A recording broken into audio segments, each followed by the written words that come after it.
According to Schwartz, as you see on this map, one of the most important differences is this difference between what he calls egalitarianism in Western Europe and intellectual autonomy versus embeddedness and hierarchy in Muslim and Middle East societies, Sub-Saharan Africa, and South and Southeast Asia.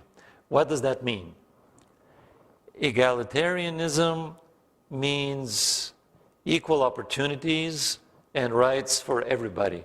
Hofstede calls these individualist societies.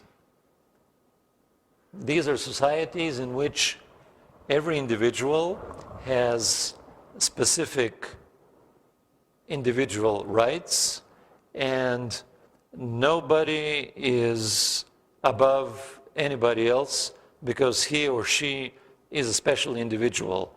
Your boss is your boss temporarily because he or she has been appointed as a boss, but your boss is not a special person. Nobody deserves any privileges because he's a man or because he or she belongs to any special group. No group of people is above any other group of people. At the opposite extreme, in hierarchical societies, there are hierarchies.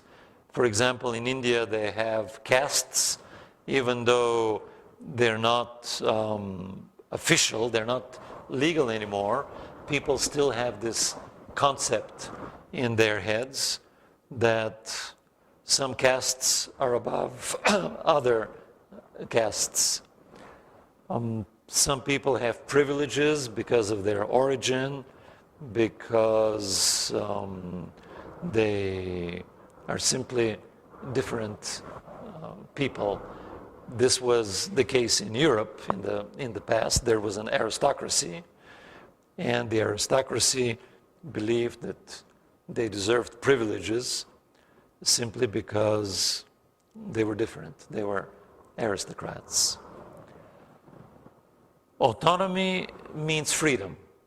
Intellectual autonomy means the freedom to think independently, to have an individual opinion, to express your opinion, even if it clashes with somebody else's opinion, including the opinion of a superior person. For example, in Western Europe, in the United States, it is perfectly acceptable to argue with your father, even if you're a child. You can argue with your boss.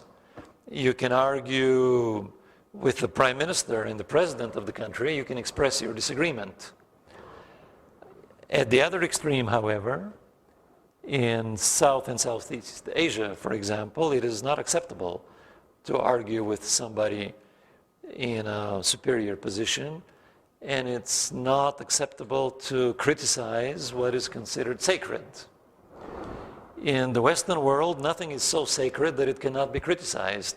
You can criticize the Bible, the Quran, you can express disagreement with any religious tenet, but in a deeply religious society, at the other extreme, this is not acceptable. By the way, embeddedness may sound like a difficult word. If this is so, you can think in terms of conservatism. Embedded societies are conservative societies. These are societies in which we have to respect tradition. You're not allowed to criticize and question the tradition. Obedience is expected of everybody who is in an inferior position.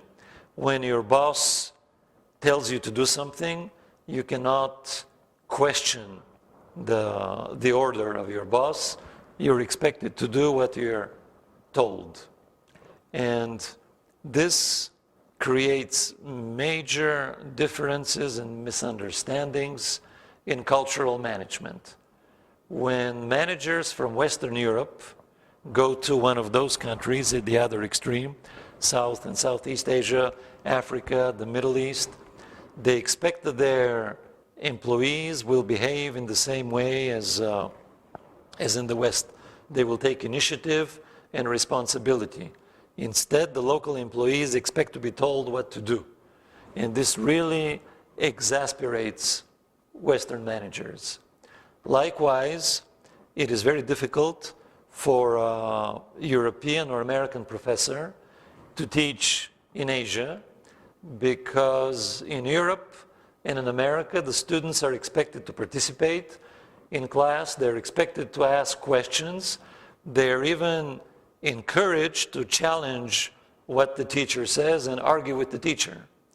But in Asia, this is not acceptable, and instead the students expect the teacher to give them some wisdom that they should learn, and they do not ask challenging questions.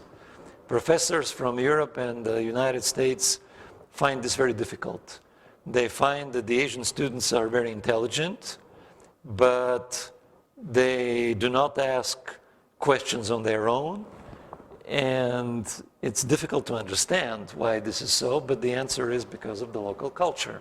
The local culture does not encourage dissent and disagreement.